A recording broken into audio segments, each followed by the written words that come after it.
आती है, timing chain की बहुत ज़्यादा दिक्कत आती है मेरे में। फिर टाइमिंग चेन की नॉइज़ वगैरह आने लगी है, तो इसकी 37,000 अबे जल्दी बोल, कल सुबह पनवेल निकलना है। 981 किलोमीटर, ठीक है।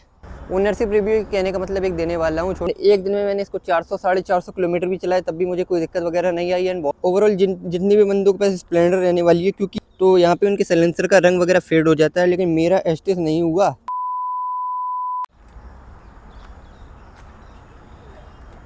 सो ये फ़िलहाल के लिए तो मैं अपनी टाइम पर आ गया हूँ। देखो लोकेशन वही है, समय वही रहने वाला है, ठीक है, शाम के 4:30 के आसपास का, ठीक है। एंड ये रही अपनी बाइक। एंड यहाँ पे अपना करने वाला हूँ ब्लॉग वगैरह, जो कुछ भी मैंने आज बनाया था बाइक के रिव्यू के रिलेटेड एक था, ठीक है।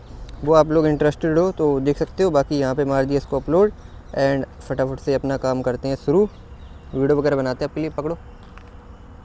सो hey guys, once again welcome back to my YouTube channel UB79 riders. So guys मैं होप करता हूँ सारे भाई बढ़िया होगी, मैं एकदम बढ़िया। वीडियो को मार देना एक लाइक एंड चैनल कर देना सब्सक्राइब। तो हमारा भाई आ चुका है तुम्हारे लिए अगेन एक वीडियो वगैरह लेके, जो कि आप लोगों ने देख लिया। जी हाँ भाइयों, मैं इस वीडियो में आपको बताने वाला हूँ कि अपने स्प्लेंडर के ओवरऑल ओनरशिप रिव्यू कहने का मतलब एक देने वाला हूँ छोटा सा, जो कि मैं हर 6 महीने में अपना एक स्प्लेंडर के रिलेटेड जो कुछ भी मैंने चलाई है, 4 साल कंप्लीट हो गए। एंड इसको कुछ छोटा मोटा मैंने सेलिब्रेशन भी किया था इस खुशी में। अपनी स्प्लेंडर को 4 ईयर्स कंप्लीट हो चुके हैं, बहुत अच्छे से, कोई दिक्कत नहीं आई, कोई छोटा मोटा भी फॉल वगैरह क्रैश वगैरह नहीं हुआ है। एंड कोई ऐसी दिक्कत वगैरह तो नहीं आई। तो इस रीज़न से मैंने इसमें मतलब एक सेलिब्रेशन होता है, जो मैंने फर्स्ट टाइम 4th मतलब जो ईयर हम लोग की कंप्लीट हुई है ओनरशिप की, ठीक है, स्प्लेंडर को बाय किए हुए।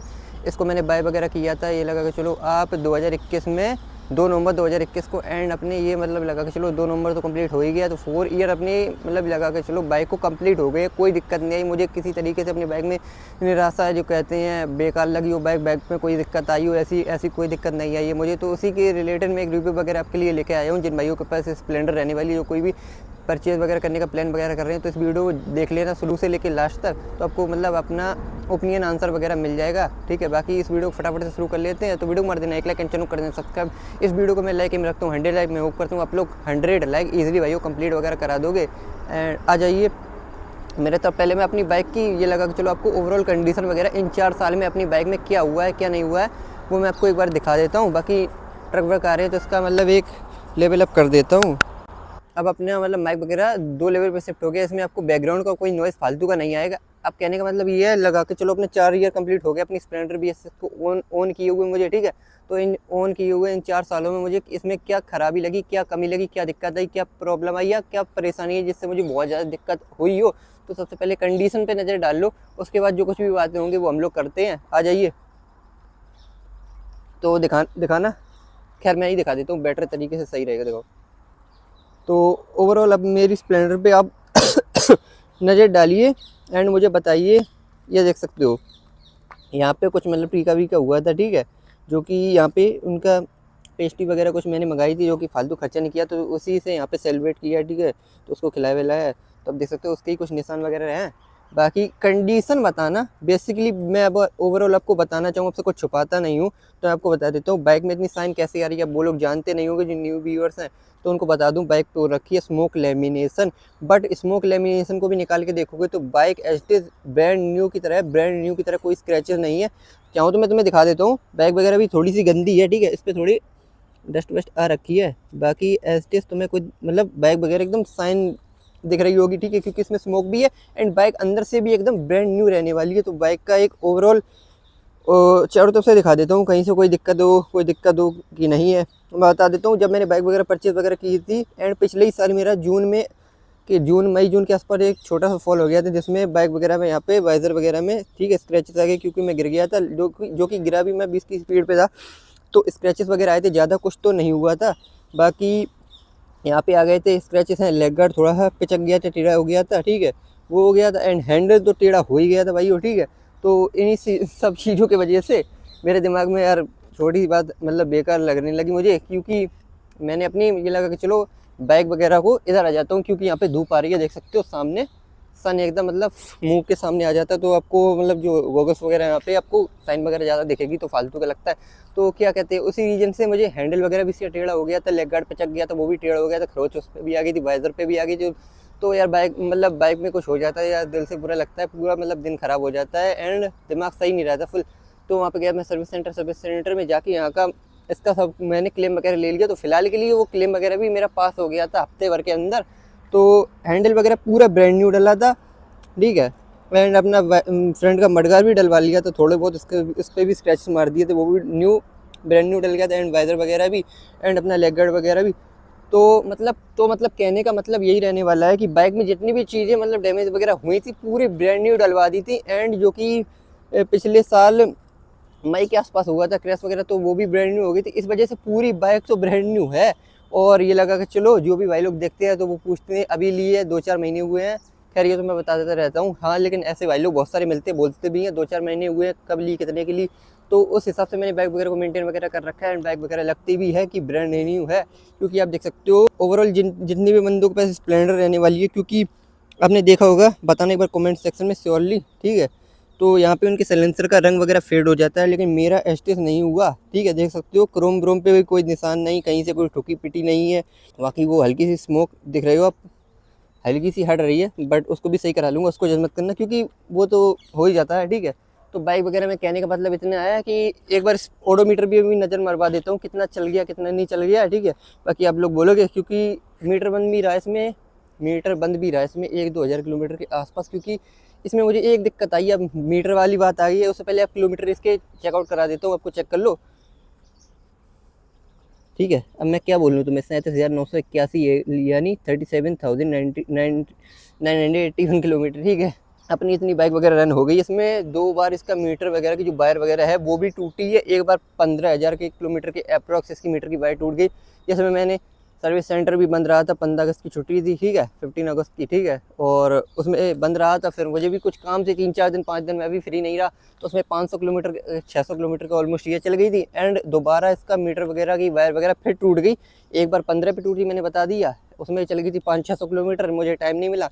एंड दोबारा फिर टूट गई थी 23-24 हज़ार किलोमीटर के अप्रॉक्स में, तो उसमें भी मुझे टाइम नहीं मिला, फिर वो चल गई कम से कम मैंने सोचा अगली सर्विस में ही डलवाऊँगा, क्यों फालतू में सर्विस सेंटर जाना, ठीक है। तो ये सब हुआ, तो उसमें भी ये चल गई थी कम से कम 1300-1400 किलोमीटर। तो मोटा मोटा मिला के चलो रफली आइडिया तो 2000 किलोमीटर अप्रॉक्स मीटर बंद हो गया था, ठीक है, बंद रहा मिला जुला के। तो आपने देखा 38,000, ठीक है। तो 40 से तो ज़्यादा ही चल गई, बट 40 एक राउंड फिगर में पकड़ के चलो तो 40,000 किलोमीटर का ये ओनरशिप रिव्यू रहने वाले है, जिसमें मुझे मीटर वाली इशू आई है, ठीक है। इनकी मीटर की वायर की क्वालिटी मतलब बहुत लो रहने वाली है, ठीक है, जो कि आप लोग देख सकते हो। और अदर भाइयों के भी ये वाली दिक्कत आ रही है, जिन भाइयों को आ रही है एक बार कमेंट कर देना भाई वीडियो में, ठीक है, ताकि और भाइयों की भी मदद हो जाए। बाकी ये इशू रहने वाला है, अगर आप लोग अब लेते हो तो हो सकता है, अब की मैं तो नहीं कहता कि हाँ ये इशू होगा, बट हाँ तब तक इशू था जब तक ये न्यू मॉडल अभी इन्होंने लॉन्च कर दिया, अब शायद ना हो, ये इशू फिक्स हो गया हो। बाकी एक्स्ट्रा वगैरह डिजिटल मीटर में आप लेते हो तो उसमें तो आपको कोई इशू नहीं आने वाला। बाकी एंड अपने स्प्लेंडर में ये लगा कि चलो टाइमिंग चेन की बहुत ज़्यादा दिक्कत आती है, टाइमिंग चेन की बहुत ज़्यादा दिक्कत आती है मेरे में, फिर टाइमिंग चेन की नॉइज़ वगैरह आने लगी है, तो इसको मुझे वारंटी में करवाना पड़ेगा फिर से। और क्या कहते हैं, हाँ टाइमिंग चेन की दिक्कत तो बहुत आती है, लेकिन मेरी अब आई है तो कोई दिक्कत वाली बात नहीं है, क्योंकि इतने में चल गई है ना 40,000 किलोमीटर के अप्रोक्स, तो इतनी कोई दिक्कत नहीं है, क्योंकि हो जाता है, क्योंकि 40,000 किलोमीटर भी तो चल गई है ना बाइक, और उसमें उतनी कोई दिक्कत नहीं है। फिर बार टाइमिंग चेन की एक बार मुझे इसका स्क्रीन फिल्टर वगैरह साफ वगैरह कराना था, तो वो हर 15,000 किलोमीटर के अप्रोक्स इस इंजन के अंदर होता है, जो कि फ़ोटो वगैरह में शो कर दूंगा। नहीं कराते हो तो वो ब्लॉक हो जाएगा तो क्रैंक वगैरह पे ऑयल वगैरह अच्छे से सर्कुलेट नहीं होगा पूरे इंजन में, तो क्रैंक पे जोर पड़ेगा, क्रैंक वगैरह बोल जाएगी, पिस्टन वगैरह रिंग वगैरह, मतलब कहने का मतलब है फुल धुआं हो जाएगा, इंजन खत्म हो जाएगा। तो इस वजह से उसको हर 15,000 में एक बार करा लेना होता है, 15 से 16,000। अगर आप लोग टाइम पे बिल्कुल साफ ऑयल निकलवाते हो, ठीक है, तो ऐसी कोई दिक्कत नहीं है, 16-17 भी चला लो कोई दिक्कत नहीं होगी। तो मुझे करवा रहा है, तो मैंने पिछली साल इसको करवाया था 29,000 किलोमीटर के अप्रोक्स में। तो वहाँ पे मैंने सोचा कि अब ये खुलवा रहा हूँ, ठीक है। क्लच प्लेट अगर थोड़ी सी भी वीक मुझे लग रही थी कि हो गई हैं, तो ये लगा कि चलो मैंने सोचा उसकी पूरी असेंबली डलवा दूँ, तो मैंने पूरी असेंबली 29,000 किलोमीटर के अप्रोक्स डलवा दी थी, तो तोड़ू पिकअप हो गया है। एंड अभी तक इसमें मुझे कोई प्रॉब्लम वगैरह नहीं आई। तो ये मतलब मुझे 2 कमी लगी इसकी, मीटर वायर की एंड टाइमिंग चेन की।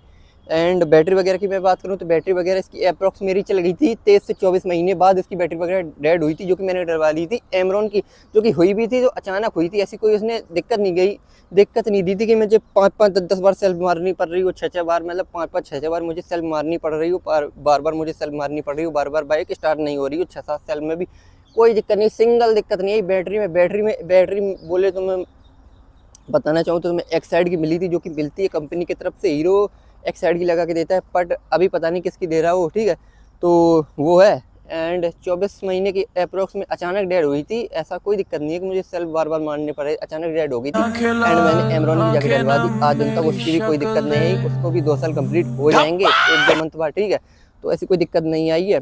बाकी जो मैंने तुम्हें 2 चीज़ बताई है ना, अपनी मीटर बायर एंड टाइमिंग चेन की नॉइज़, इसमें बहुत ज़्यादा दिक्कत आती है। एंड ओवरऑल मैं तुम्हें बताना चाहूँ तो अपनी स्प्लेंडर ये लगा के चलो, मैं ट्रिपलिंग में भी चलता हूँ, 150 kg ट्रिपलिंग में अप्रोक्स इतना वजन हो जाता है, तब भी बाइक ये लगा के चलो। सामने क्लिप दिखा दूंगा, कार आई थी वो एक हाईवे पे, जो कि दिवाली वगैरह का दिन था उस दिन, ठीक है। तो ये लगा के चलो उसको तक मैंने पीछे कर दिया था, उसको आगे नहीं आने दिया था बराबरी में। तो तुम वो क्लिप देख सकते हो एक बार।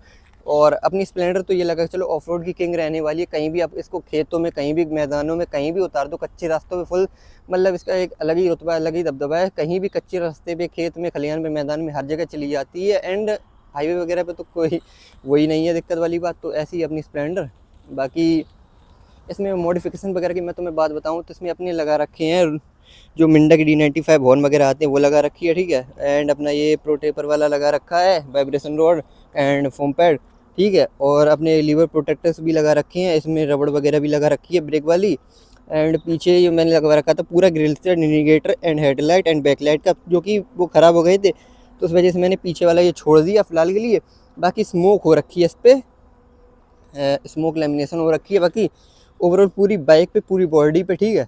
और मिनी ड्राइव है जो कि ख़राब हो गई है, मुझे इतनी कुछ काम की नहीं है, तो मैं उसको निकाल के फेंक दूंगा, ठीक है। बाद में जलवाऊंगा HJG की। बाकी ऐसी कुछ मॉडिफिकेशन वगैरह रहने वाली है। एंड बाकी में माइलेज वगैरह की मैं अगर तुमसे बात करूँ तो लगा के चलो प्लेटिना वगैरह माइलेज के लिए जानी जाती है। तो मैंने प्लेटिना से भी ज़्यादा का माइलेज निकाला है, 70 का निकाला है, 75 का निकाला है। बट अभी E20 का जो झोल चल रहा है उससे रिलेटेड मैं परेशान हो गया हूँ। बाइक वगैरह 60 kmpl से ज़्यादा का माइलेज दे ही नहीं पा रही हूँ, क्योंकि मैं भगा भी देता हूँ 70-75-80, तो उस रीजन से तो नहीं दे पा रही है बाइक। 60 बहुत मुश्किल से निकाल पा रहा हूँ, क्योंकि मैं भगा भी देता हूँ। पहले मैं खूब भगा भी देता था, तब भी 65-67 मतलब इतना दे देती थी। जबकि मैंने 75 का भी निकाला था, तो भगा के तो 62-65 का अप्रोक्स इतना दे देती थी। लेकिन E20 के झोल के बाद माइलेज वगैरह बहुत डाउन हुआ है। लेकिन अगर माइलेज वगैरह की बात करें, E20 को हटा के फेंक दें, ठीक है, तो स्प्लेंडर से ज़्यादा, प्लेटिना से ज़्यादा ही माइलेज मुझे स्प्लेंडर ने कहीं ना कहीं दिया है निकाल के। और बाकी प्लेटिना वगैरह से ज़्यादा अच्छी रहने वाली है, क्योंकि लोग बहुत ज़्यादा बाय वगैरह भी करते हैं, इसकी रीसेल वैल्यू भी बहुत ज़्यादा रहने वाली है। एंड माइलेज वगैरह मतलब हर चीज़, परफॉर्मेंस लगा लो, हर चीज़ में। इवन मैंने इसको लगा के चलो, इससे मैं दिल्ली वगैरह भी हो आया हूँ, ठीक है। एंड मैंने इसको 150 किलोमीटर नॉन स्टॉप भी चलाया है, कोई दिक्कत नहीं आई है। एंड एक दिन में मैंने इसको 400-450 किलोमीटर भी चलाया, तब भी मुझे कोई दिक्कत वगैरह नहीं आई है। एंड बहुत सारी छोटी मोटी राइड वगैरह जो होती हैं 300-400 किलोमीटर, जो एक दिन में मैंने 6 घंटे में की है, 300 किलोमीटर की, जो कि रेस्ट वेस्ट बहुत ज़्यादा लगा के चलो तब भी। एंड इवन मुझे ऐसी कोई दिक्कत वगैरह नहीं आई अपनी बाइक वगैरह में। बाकी तुम लोगों को कोई दिक्कत वगैरह आई है तो एक बार मुझे बताना, एक बार कमेंट्स में। बाकी क्या कहते हैं, बाकी और तो कुछ है नहीं ऐसा। बाकी इसमें हाँ, एक मैंने 19,000 किलोमीटर के अप्रॉक्स में इसका टायर वगैरह भी चेंज कराया था, जो कि तुम देख सकते हो। पहले वाला आता था 80-118, वही सेम साइज मैंने 80-118 वाला अपना जो डलवा रखा है इसमें 80-118, क्योंकि माइलेज वगैरह से मैं कॉम्प्रोमाइज़ नहीं करना चाहता। इवन टायर वगैरह मैं तुम्हें दिखाना चाहूँ तो 1 नंबर टायर वगैरह रहने वाला है, जो कि रहने वाला है TVS का यूरो ग्रुप का जम्बो GT tyre. Same tyre size रहने वाला है। माइलेज वगैरह से कॉम्प्रोमाइज़ मैं बिल्कुल नहीं करता। बाकी ये देख सकते हो, दिखाना चाहूँ तो नज़र डालूँ, ब्लॉक पैटर्न में रहने वाला है। अगेन तुम सामने देख सकते हो एक पंचर भी हो गया है, सिंगल पंचर हुआ है, पहली बार पंचर हुआ है ये। तुम लगा के चलो इतना बेस्ट और वैल्यू फॉर मनी टायर रहने वाला है ये वाला। अगर मेरे कहने से अगर आप लोग डलवाते हो तो कहीं दुखी नहीं होगी, क्योंकि ओवरऑल इससे ये लगा के चलो, पता नहीं वो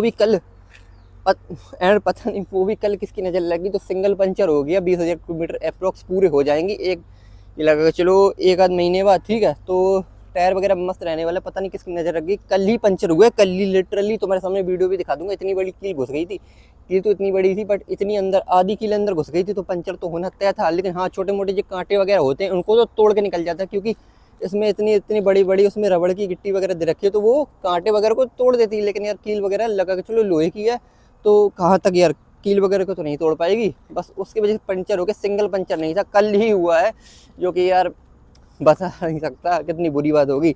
बाकी यहाँ टायर वगैरह की प्राइसिंग वगैरह की बात करूँ तो 1550 रुपये इसमें विथ फिटिंग में मैंने डलवाया था, जो कि 2 साल हो जाएंगी 1 आध मंथ बाद, ठीक है। तो टायर वगैरह 1 नंबर रहने वाला है। बाकी यही कुछ चीज़ें थी जिसमें मैंने अभी तक इसमें चेंजेस वगैरह कराई हैं।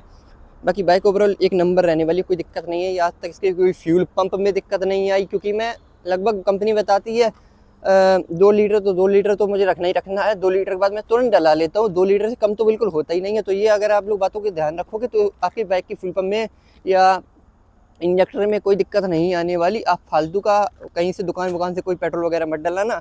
बाकी और तो मुझे कोई दिक्कत वगैरह नहीं आई है इसमें। बाकी आप बताना आपको इन्फॉर्मेशन या अपना ओनरशिप रिव्यू है आपको कैसा लगा कैसा नहीं। बाकी सो भाइयों बताना आपको क्या मतलब इसमें अच्छा लगा क्या बुरा लगा। बाकी इस वीडियो को मार देना एक लाइक एंड चैनल कर देना सब्सक्राइब। बाकी मैंने तो यही सोचा अपना स्प्लेंडर का BS6 का ओनरशिप रिव्यू 40,000 किलोमीटर इन 4 साल कंप्लीट हो गए, तो इसी बात पे मैं बना देता हूँ। काफ़ी व्यूअर्स की हेल्प होगी और काफ़ी व्यूअर्स कमेंट वगैरह भी करते हैं, तो इसी नोट पे इस वीडियो को मैं कर देता हूँ एंड। वीडियो वगैरह अच्छी लगे तो वीडियो को मार देना एक लाइक एंड चैनल कर देना सब्सक्राइब। बाकी मैं मिलता हूँ आपसे फिर किसी इंटरेस्टिंग कंटेंट के साथ। तक के लिए सारे लोग अपना ख्याल रखें, बाय बाय।